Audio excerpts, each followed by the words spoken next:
मुल्क की ताज़ा तरीन सूरत हाल के साथ एक मरतबा फिर आपकी खिदमत में सईदुल्लाह मरवत। सूरत हाल ये है कि इलेक्शन तो हो गए, मगर उसके आफ्टर शॉक्स अभी तक ख़त्म नहीं हो रहे। जिस तरह से ज़लज़ला आता है और ज़लज़ले के बाद आफ्टर शॉक्स होते हैं, हमारे यहाँ इलेक्शन और इलेक्शन के बाद आफ्टर शॉक्स भी आते हैं, जो कि अभी चल रहे हैं। मुल्क में अब सूरत हाल जो है वो बहरहाल किसी हद तक हम कह सकते हैं कि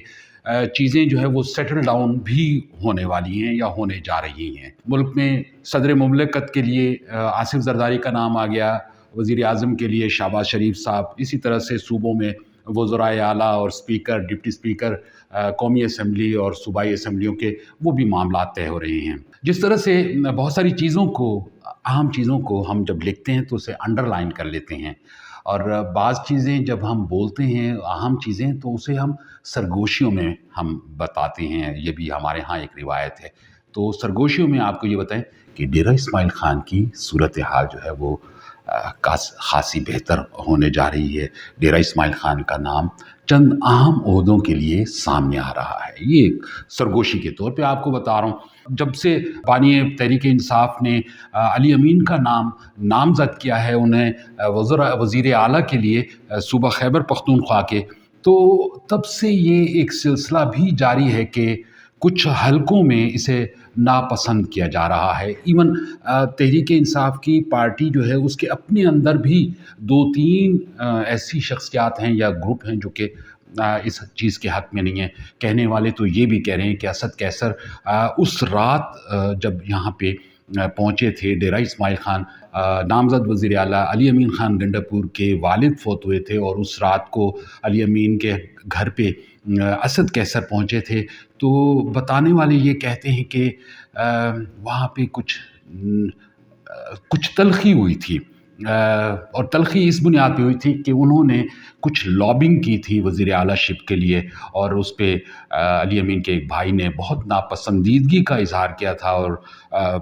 बहुत तल्ख़ जुमलों में असद कैसर को कुछ सुनना भी पड़ा था। तो ये बहरहाल इसकी तस्दीक नहीं हुई, ताहम ये बहुत अंदर की बात ये कहीं पे ये ज़रूर कही जा रही है। जहाँ पे हम बात कर रहे थे नामज़द वज़ीर आला के लिए, तो दीगर हवालों से भी कुछ चीज़ें ऐसी सामने आई हैं जहाँ पे उनके ख़िलाफ़ FIRों की बात भी की जा रही है। कुछ ऐसे नए हालात में, नए वाक़यात में भी कुछ ऐसी चीज़ें हो रही हैं कि उनकी नामज़दगी के बाद के जो मराहिल हैं उसको तय करने में ख़ासी मुश्किलात हो रही हैं। ख़ुसूसन अगर हम इस तरह से देखें कि गवर्नर खैबर पख्तूनख्वा का 29 फरवरी तक अपने शहर से किसी और शहर में चले जाना, ताहम वो अब चीज़ सेटल डाउन हो रही है कि आज वज़ीर आला की तरफ से एक समरी मूव की गई है जिसमें 29 तारीख से कबल जो है वो इजलास बुलाने की बात की गई है। डेरा इस्माइल ख़ान की जब हम बात कर रहे थे कि जी बहुत सारी कुछ चीज़ें अहम हैं और वो सरगोशियों में और अंडरलाइन करके लिखी जा रही हैं, वो ये है कि डेरा इस्माइल ख़ान का जहाँ पे नाम सूबाई वज़ीर आला के एक अली अमीन की शक्ल में सामने आया है, वहाँ पे गवर्नर खैबर पख्तूनख्वा के लिए फैसल करीम कुंडी का नाम भी आया। और अब जो है एक चीज़ और डेवलपमेंट हुई है कि एक और दावेदारी की जा रही है डेरा इस्माइल ख़ान के एक सियासी खानवादे मियाँ खेल ख़ानदान की तरफ से कि चूँकि सूबा खैबर पख्तूनख्वा में जो पाकिस्तान पीपल्स पार्टी के एक ही MNA मुंतखब हुए हैं, और जिस तरह से एक रिवायत है कि डिप्टी स्पीकर की जो सीट है या नशिस्त है ये सूबा खैबर पख्तूनख्वा के हिस्से में आती है, ये कुछ अदवार से ऐसा ही हो रहा है। तो इस हवाले से ये दावेदारी की जा रही है कि आज एक अहम मीटिंग होने जा रही है पाकिस्तान पीपल्स पार्टी की तरफ से, और उस इजलास में, उस मीटिंग में मियाँ खेल ख़ानदान ये दावा रखता है या रखेगा कि डिप्टी स्पीकर के लिए फ़तेहुल्लाह ख़ान मियाँ खेल का नाम वहाँ पे दिया जाएगा। और चूँकि इस बात का इम्कान भी मौजूद है कि अगर ये रिवायत बरकरार रहती है और सूबा खैबर पख्तूनख्वा को कौमी असम्बली की डिप्टी स्पीकरशिप मिलती है, तो उस तरह से फिर फ़तेहुल्लाह ख़ान को हम डिप्टी स्पीकर कौमी असम्बली हम बनते हुए देखेंगे। तो इस लिहाज से हम ये कह सकते हैं कि 3 अहम पोस्टों पे یا نشستوں کے لیے یا عہدوں کے لیے ڈیرہ اسماعیل خان کا نام آ رہا ہے، یعنی گورنرشپ کے لیے بھی ڈیرہ اسماعیل خان کا نام، اور وزیر اعلیٰ شپ کے لیے بھی ڈیرہ اسماعیل خان سے شخصیت، اور اب ڈپٹی اسپیکر قومی اسمبلی کے لیے بھی ڈیرہ اسماعیل خان سے ایک شخصیت کا نام سامنے آ رہا ہے فتح اللہ خان کی شکل میں۔ اگر یہ ایسی صورتحال بنتی ہے تو یہ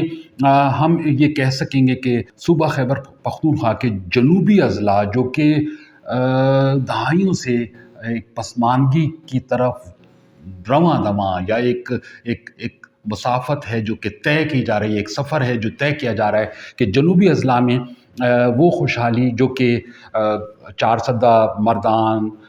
اسی طرح سے مالاکنڈ، ہزارہ اور پشاور، یہ ریجن جس طرح سے ترقی کرتے رہے، جنوبی اضلاع کی طرف وہ ترقی کا جو سفر ہے وہ شروع نہیں ہو سکا تھا۔ تو اگر یہ ان عہدوں پہ خوش قسمتی سے اگر ڈیرہ اسماعیل خان سے اور یہ نام آتا ہے تو ہم یہ ضرور کہیں گے کہ خوش قسمتی ہوگی ڈیرہ اسماعیل خان کی، اور نہ صرف ڈیرہ اسماعیل خان کی بلکہ تمام جنوبی اضلاع کی۔ سی پیک سے جڑے ہوئے معاملات جو ہے وہ بہتر طریقے سے لائن اپ ہو سکیں گے، اکنامک زون کی بات ہو سکے گی، یہاں پہ جو دیگر جو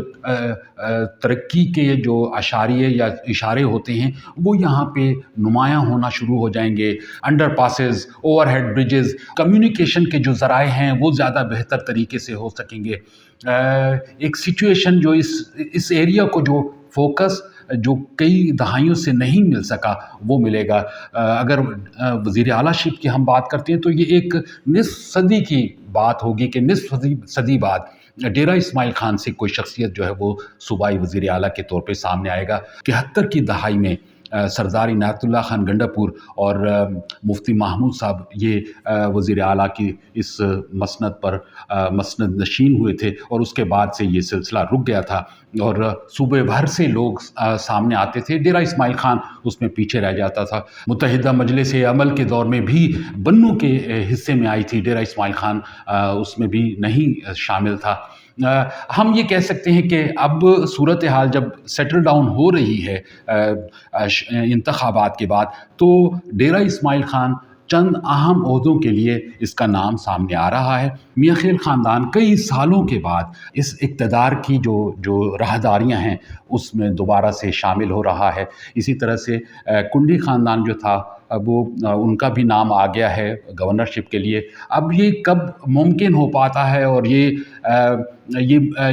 جو خوش قسمتی کا جو نام ہے یہ مکمل ہو پاتا ہے یا نہیں ہو پاتا، اس کے بارے میں حتمی طور پہ ابھی نہیں کہا جا سکتا کچھ۔ تاہم خوش قسمتی کی یا ایک اچھی بات یہ ہے کہ ڈیرہ اسماعیل خان بہرحال یا جنوبی اضلاع کسی حد تک اس اقتدار کی اس شاہراہ پر موجود ضرور ہیں، اور ان کا نام بھی لیا جا رہا ہے، اور ہم امید کر سکتے ہیں کہ وہ جو ایک بات کی جاتی تھی کہ